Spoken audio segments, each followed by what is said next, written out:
Smuggling in India report 2023-2024 report అండి. అర్థమైందా? So smuggling in India అనేటువంటి ఒక రిపోర్ట్ని విడుదల చేశారు. విడుదల చేసింది ఎవరు అంటే DRI. So directorate of revenue intelligence, DRI directorate of revenue intelligence వాళ్ళు ఒక రిపోర్ట్ని, స్మగ్లింగ్ ఇన్ ఇండియా అనేటువంటి ఒక నివేదికను విడుదల చేశారు.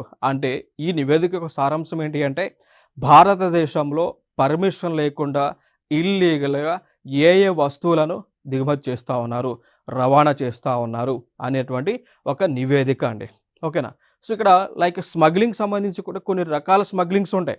లైక్ ఇప్పుడు ఫర్ ఎగ్జాంపుల్ మీరు తీసుకుంటే లైక్ ఎన్విరాన్మెంటల్ పాయింట్ ఆఫ్ వ్యూలో ఇలిసిట్ వైల్డ్ లైఫ్ ట్రేడ్ అని ఉంటుంది.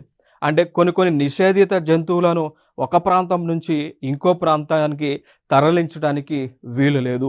ఫర్ ఎగ్జాంపుల్ మనం తీసుకుంటే ఎలిఫెంట్ టస్క్ అంటాం.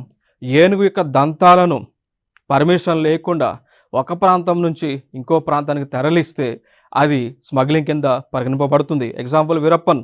సో వీరప్పన్ ఏం చేసేవారండి, ఏనుగుల యొక్క దంతాలను కట్ చేసి ఒక ప్రాంతం నుంచి ఇంకో ప్రాంతానికి తీసుకెళ్తూ ఉండేవాళ్ళు.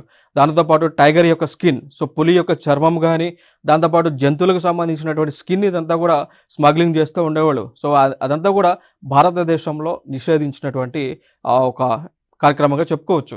సో దానితో ఇండియన్ 10 టర్టిల్స్ కానీ, బిగ్ క్యాట్లు కానీ, పెంగోలియన్ కానీ, దాని తర్వాత పికాక్స్ కానీ, సో ఇవి నిషేధించినవి. సో వీటిని రవాణా చేయడానికి ఎవరికి కూడా అధికారం అనేటువంటిది లేదు. సో ఇట్లాంటివి ఇవన్నీ కూడా భారతదేశంలో చేస్తూ ఉన్నారు. ఈ మేరకు కేసెస్ అనేటువంటివి ఫైల్ చేశారనేటువంటి నివేదిక ఈ యొక్క స్మగ్లింగ్ ఇన్ ఇండియా రిపోర్ట్లో చెప్తా ఉన్నారు. ఇక దాని తర్వాత ఇంకొక టైప్ ఆఫ్ స్మగ్లింగ్ ఉంటుంది, ఇలిసిట్ గూడ్స్ ట్రాఫికింగ్ అంటాం. సో లైక్ ఇక్కడ ఏం చేస్తూ ఉంటారంటే, లైక్ కొన్ని దేశాల వాళ్ళు ఆ దేశంలో ఉన్నటువంటి యొక్క మెడికల్ వ్యర్థాలను తీసుకొచ్చి భారతదేశంలో వేస్తూ ఉన్నారు. ఓకే, సో అది కూడా ఇలిసిట్, అది కూడా లైక్ ఇల్లీగల్ గూడ్స్ ట్రాఫికింగ్ కూడా మనం చెప్పుకోవచ్చు, విచ్ కమ్స్ అండర్ స్మగ్లింగ్. దాని తర్వాత చూసుకుంటే ఇలిసిట్ లాగింగ్ అండి. లైక్ మనం చూస్తున్నాం, పుష్ప సినిమా చూస్తుంటారు, పుష్ప 2. సో రెడ్ శాండిల్ అనేటువంటిది ఈ చిత్తూరులో ఉన్నటువంటి, తిరుపతిలో ఉన్నటువంటి అడవుల నుంచి తీసుకొని జపాన్ దేశానికి, వివిధ దేశాలకు ఎగుమతి చేస్తూ ఉంటారు. సో అది కూడా స్మగ్లింగ్ కిందనే వస్తూ ఉంది. సో దానికి సంబంధించినటువంటి నివేదిక అయితే ఇచ్చారు, smuggling in India report 2023-2024 released by directorate of revenue intelligence.